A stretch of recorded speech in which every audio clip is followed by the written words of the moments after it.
हम्म। आज हम टिफ़नी हैडिश के साथ हुई एक हालिया बातचीत पर गौर कर रहे हैं।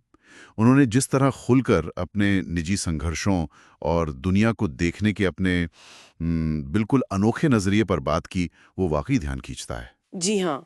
तो आज हम इसी बातचीत की थोड़ी गहराई में उतरेंगे, समझने की कोशिश करेंगे कि वो कैसे मतलब निजी सदमों से लेकर लोगों की आलोचना तक इन सब बड़ी चुनौतियों का सामना करती हैं। उनकी सोच से क्या कुछ सीखने जैसा है? चलो जरा ऐसे समझते हैं। हाँ, बिल्कुल। और इसमें कई दिलचस्प पहलू हैं, उनका वो कमाल का लचीलापन, फिर दुःख और शोक को सँभालने का उनका एकदम अलग तरीका, और हाँ, ये शोहरत के साथ जो नेगेटिविटी आती है ना, जी। उस पर उनका नज़रिया तो काफ़ी चौंकाने वाला है। हाँ, ये सिर्फ उनकी कहानी नहीं है, इसमें शायद मुश्किल हालात से जूझने के कुछ अलग से सबक भी छिपे हैं। सही कहा। तो शुरुआत उनके अतीत की एक बड़ी मुश्किल से करते हैं। उनकी माँ के साथ जो हादसा हुआ और उसका उन पर जो गहरा असर पड़ा। उन्होंने इस बात का जिक्र किया कि कैसे उन्होंने उस माँ को खो दिया जिसे वो जानती थीं, जबकि वो शारीरिक रूप से तो वहीं थी। ये एक बहुत ही जटिल दुःख है। हाँ, और वो किस्सा भी है जब टीनेजर थीं, अंडे बनाने की कोशिश की और जला दिए, और बाद में उनकी माँ ने अपनी चोटों के बावजूद उन्हें सिखाया। छोटी सी बात है, पर उनके बीच का वो रिश्ता और फिर उस नुकसान की गहराई दिखाती है। और यही बात तो फैसिनेट करती है कि वो इस गहरे जटिल दुख को लेती हैं किसी जीवित इंसान का शोक, जिसे एम्बिग्यूअस लॉस भी कहते हैं, और उसे अपनी कला में, अपनी कॉमेडी में ढाल देती हैं। हाँ। यहाँ दिलचस्प बात यह है कि कॉमेडी उनके लिए सिर्फ मतलब हंसी मजाक का जरिया नहीं है। वो इसे इस्तेमाल करती हैं इस मुश्किल भावना को समझने, उसे प्रोसेस करने और शायद दुनिया के साथ बांटने के लिए। ये सिर्फ मुकाबला करना नहीं है, ये तो एक तरह की रचनात्मक जादूगरी है, दर्द को किसी और चीज में बदल देना। जादूगरी, हाँ, ये सही शब्द है। मतलब दर्द को एक बिल्कुल नया रूप दे देना।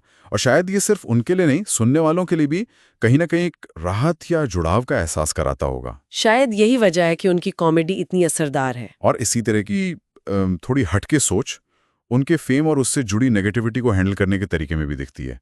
उन्होंने हेटर्स के बारे में वो बात कही ना कि वो लोग इतना ध्यान से देखते हैं कि उसमें कहीं ना कहीं थोड़ा प्यार तो है। हाँ, ये थोड़ा विरोधाभासी लगता है, पर सोचने वाली बात है। लेकिन इससे भी ज्यादा हैरान करने वाली बात जो उन्होंने पता लगाई, वो ये है कि ऑनलाइन जो इतनी नफरत दिखती है, हाँ। ऐसे नहीं आ रही, वो शायद असली लोगों से आ ही नहीं रही। क्या सही कहा? उन्होंने पाया कि बहुत सारी नफरत असल में बॉट्स फैला रहे हैं। बॉट्स मतलब असली इंसान नहीं, कंप्यूटर प्रोग्राम। ये कैसे हो सकता है? इस पर थोड़ा और बताएंगी? हाँ, बिल्कुल। बॉट्स मतलब ऑटोमेटेड इंटरनेट अकाउंट्स, नकली प्रोफाइल बनाकर बड़े पैमाने पर मैसेज या जैसे इस केस में नफरत फैलाते हैं। अच्छा। अगर हम इसे बड़ी तस्वीर में देखें तो ये आज के डिजिटल जमाने की एक अजीब सच्चाई है। देखिए, हेजिश जैसी सेलिब्रिटी शायद सीधे अपने आलोचकों से बात करना चाहें, उनसे जुड़ना चाहें, हाँ, वो तो चाहती होंगी। पर असलियत में हो सकता है वो किसी कंप्यूटर प्रोग्राम, किसी एल्गोरिदम से जूझ रही हो। और ये जानना कि आपकी तरफ आने वाली बहुत सी नफरत शायद असली इंसानों की गहरे भावनाओं से नहीं, बल्कि मशीनों से पैदा हो रही है, ये ऑनलाइन दुनिया में मिलने वाले भावनात्मक हमले को देखने का नजरिया बदल सकता है। मतलब शायद वो चोट उतनी पर्सनल ना लगे फिर। हाँ, शायद शायद थोड़ा कम व्यक्तिगत महसूस हो। हाँ, ये तो वाकई सोचने वाली बात है। और जब तनाव बढ़ता है तो उनका तरीका और भी अनोखा हो जाता है। मधुमक्खियों से बात करना और उनके लिए गाना। हाँ, ये भी उन्होंने बताया। उन्होंने कहीं पढ़ा था कि छत्ते की जो वो भिनभिनाहट होती है ना, उसकी आवाज पीटीएसडी यानी पोस्ट ट्रॉमेटिक स्ट्रेस डिसऑर्डर में मदद कर सकती है।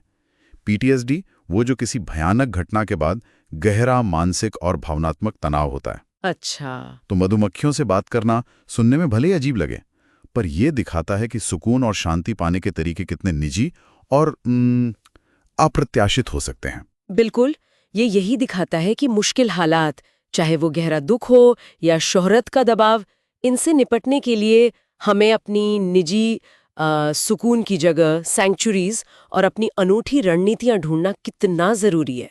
हैडिश के लिए प्रकृति, जैसे ये मधुमक्खियां और शायद उनकी कल्पना, एक अहम भूमिका निभाती है। हाँ, और ये एक ज़रूरी सवाल भी उठाता है कि हम अपनी भावनात्मक ज़रूरतों को पूरा करने और तनाव से निपटने के लिए किन अनदेखे या अपरंपरागत रास्तों को अपना सकते हैं। हीलिंग और शांति के तरीके वाकई कितने व्यक्तिगत हो सकते हैं। तो अगर हम इस पूरी बातचीत का सार निकालें तो क्या दिखता है? एक तो जबरदस्त लचीलापन, दूसरा गहरे दुख को संभालने का एक बेहद निजी और रचनात्मक तरीका, जिसमें कॉमेडी और प्रकृति जैसे अनोखे रास्ते शामिल हैं। हाँ, और तीसरा ऑनलाइन नफरत को लेकर एक हैरान करने वाली साफगोई और विश्लेषणात्मक नजरिया। तो इस सब का क्या मतलब है?